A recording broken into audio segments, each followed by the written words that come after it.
Welcome to my YouTube channel श्रेसेट classes. आज हम एक नया चैप्टर स्टार्ट कर रहे हैं अकाउंट्स में, that is cash flow statement. Cash flow statement आपके एग्जाम के लिए एक इंपॉर्टेंट चैप्टर माना जाता है। आपका एक कंप्लीट 6 मार्क्स क्वेश्चन इस चैप्टर से आएगा, जिसमें आपको सारी डिटेल एडजस्टमेंट करनी पड़ती है। अब वो जो चैप्टर है कैश फ्लो का, आपके एक तो प्रैक्टिकल में भी आएगा 6 मार्क्स का क्वेश्चन, जो आपका रिटन बोर्ड प्रैक्टिकल होता है, प्लस आपका बोर्ड के एग्जाम में भी एक 6 मार्क्स का क्वेश्चन आएगा। और कुछ इस चैप्टर में से एक नंबर वाले 1 या 2 क्वेश्चन भी आ सकते हैं। तो ओवरऑल अगर आउट ऑफ 100 देखा जाए तो chapter weights from 12 to 14 marks. 12 से 14 नंबर का एक अकेला चैप्टर है, जिसको हम पूरा करने में कई बार क्या कर देते हैं कि सर स्टार्ट हो गया, उसके बाद लास्ट में आते आते छोड़ देते हैं, क्योंकि एक टॉपिक भी एक दिन मिस हो गया आपका इसका तो ये चैप्टर समझ नहीं आता, और एक दिन भी अगर होमवर्क नहीं हुआ तो ये चैप्टर फिर से पजल कर देगा आपको। तो इसीलिए इसको साथ साथ आप कवर करते रहें। स्टार्ट करते हैं चैप्टर कैश फ्लो स्टेटमेंट। देखो बेटा, कैश फ्लो स्टेटमेंट नाम ही बता रहा है कि इसमें हमारे पास कैश के फ्लोज आने वाले हैं। अब कैश के जो फ्लोज होते हैं वो 2 तरह के फ्लोज होते हैं। एक होता है इनफ्लो, एक होता है आउटफ्लो। किसका इनफ्लो और आउटफ्लो? कैश। जब कैश आएगा तो कैश इनफ्लो, कैश जाएगा आउटफ्लो। जब इनफ्लो होगा तो हम उसे प्लस करेंगे और आउटफ्लो होगा तो उसे माइनस करेंगे।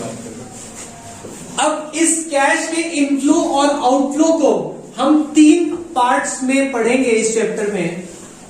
दैट इज, कैश फ्लो को हम कितने पार्ट्स में पढ़ने वाले हैं? 3 एक्टिविटीज में बांटने वाले हैं।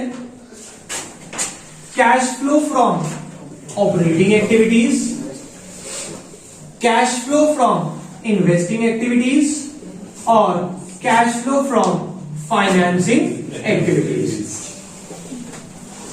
इस चैप्टर का बेस हमारा आज ही बनेगा, बहुत ध्यान से समझेंगे। Cash flow from operating, investing and financing activities. हम जितने भी इनफ्लो और आउटफ्लो होंगे इसको 3 पार्ट्स में डिवाइड करेंगे। कौन सी एक्टिविटी में कौन सा कैश फ्लो आएगा वो हमें ध्यान रखना है। कैश फ्लो की जो एक्टिविटीज है वो 3 है, ऑपरेटिंग, इन्वेस्टिंग और फाइनेंसिंग। हम रिवर्स ऑर्डर में स्टार्ट करेंगे। सबसे पहले फाइनेंसिंग एक्टिविटी में कौन कौन सी ट्रांजैक्शन आती है? The transaction which are related to share holders fund, या फिर हम कह सकते हैं शेयर होल्डर कैपिटल। वो शेयर कैपिटल इक्विटी हो चाहे preference, and loans. Share holder fund और लोन से रिलेटेड सारी ट्रांजैक्शन इसमें आएंगी। मैंने कहा उससे रिलेटेड। लोन पे इंटरेस्ट है वो भी लोन से रिलेटेड ही है ना, वो भी इसी में आएगा। शेयर्स के ऊपर डिविडेंड है वो भी इसी में आएगा। समझ रहे हैं बात को? सिर्फ इनकी ट्रांजैक्शन नहीं, इनसे रिलेटेड सारी ट्रांजैक्शन इसी में आएंगी। शेयर इशू एक्सपेंस यही आएगा, क्योंकि शेयर से रिलेटेड है ना। अब इन्वेस्टिंग में क्या आता है? इन्वेस्टिंग में आता है हमारा सारी की सारी transaction which are related to fixed assets, related to fixed assets and investment. कोई भी फिक्स्ड एसेट हो, बिल्डिंग मशीनरी, वो सब यही आएगा। और उससे बाहर एक चीज और आ जाएगी, इन्वेस्टमेंट। इन्वेस्टमेंट हो या फिक्स्ड एसेट हो, उससे रिलेटेड ट्रांजैक्शन। रिलेटेड का मतलब क्या हुआ? अगर आपने कहीं पे पैसा इन्वेस्ट किया और वहां से इंटरेस्ट कमा रहे हो, कहीं पे पैसा इन्वेस्ट किया उस पे इंटरेस्ट कमा रहे हो, तो वो कहां आना चाहिए? अब दिक्कत आती है कई बार कि सर वो इंटरेस्ट हमें मिला है या इंटरेस्ट दिया है? बेटा, अगर इंटरेस्ट मिला है तो कमाया होगा तो इन्वेस्टमेंट से रिलेटेड है, और इंटरेस्ट दिया है तो लोन लिया होगा वो इससे रिलेटेड हो जाएगा। आपको ध्यान रखना पड़ेगा नेचर, कि वो पैसा आ रहा है तो वो किस चीज पे आ रहा होगा। जा रहा है तो किस चीज से रिलेटेड होगा, आप उससे रिलेटेड एक्टिविटी में ट्रांसफर करेंगे उसे। लाइक अगर हम कहें डिविडेंड रिसीव्ड, डिविडेंड हमें मिला है, किस में आना चाहिए, इन्वेस्टिंग में। बच्चा सुनता है डिविडेंड, वो कहता है शेयर से रिलेटेड है। भाई इन्वेस्टमेंट से रिलेटेड है, आपको डिविडेंड मिल रहा है मतलब आपने उस कंपनी के शेयर में पैसा इन्वेस्ट किया है, नेचर को समझे उसके।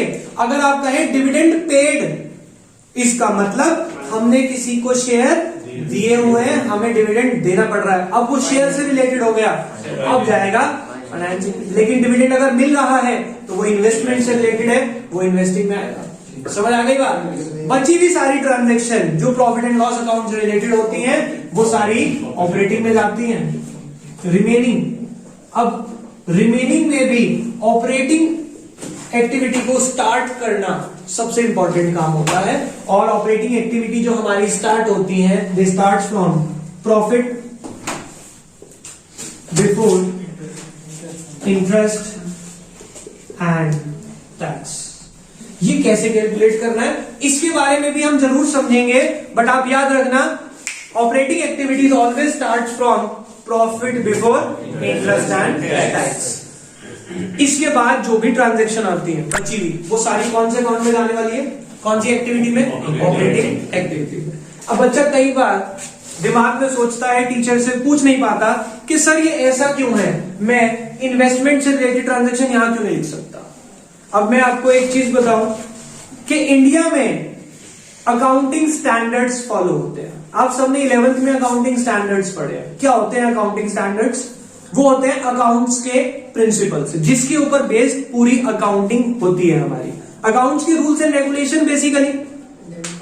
अब क्या होता है, अगर अकाउंट्स के रूल्स एंड रेगुलेशन ना हो तो हर इंसान अपनी अकाउंटिंग अपने हिसाब से करता है। कोई कहेगा कि मैं अपनी इनकम कब रिकॉर्ड करूंगा।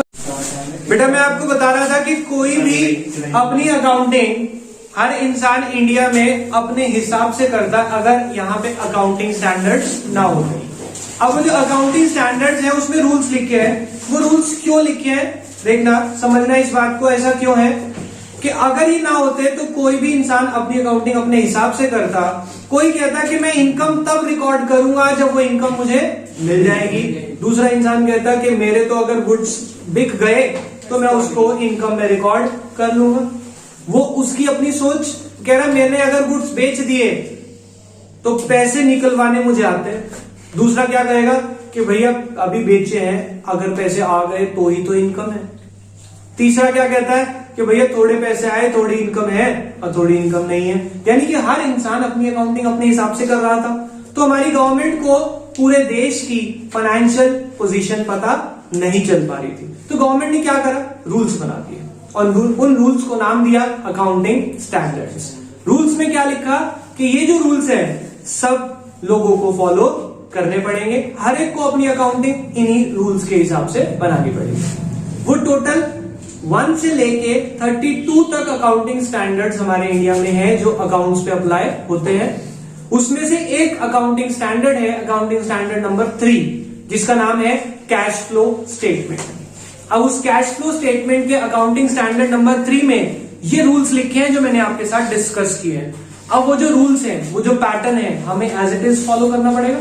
क्यों? क्योंकि वो एक रूल्स का पार्ट है, हम उसमें कोई चेंजेस नहीं कर सकते। इसका जो पैटर्न आएगा आप देखेंगे, आप सब पहले भी कर चुके हैं चैप्टर को।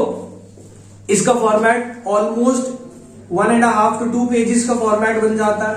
वो फॉर्मेट एज इट इज हमें लर्न भी करना पड़ता है क्योंकि ये अकाउंटिंग स्टैंडर्ड का पार्ट है। अभी आपके पास इसमें जो 1 मार्क के क्वेश्चन आते हैं या जो इस चैप्टर का बेस है वो मैंने आपको बताया। उसमें क्वेश्चन किस तरह का आ सकता है आपके पास, वो कहेंगे like dividend received is to be categorized under which of the activity. Dividend received किस एक्टिविटी में लिखेंगे आप? Investing activity. Why? Because it is related to investment. और इन्वेस्टिंग में वो ऐड होंगे या लेस होंगे? क्यों? क्योंकि उस पे पैसा आ रहा है। आपको कहा था इनफ्लो है तो प्लस और आउटफ्लो है तो माइनस। समझ आई? ऐसे ही वो कहेंगे शेयर इशू एक्सपेंस किस में आएंगे? फाइनेंसिंग एक्टिविटी में, इसे कहाँ लिखेंगे आप?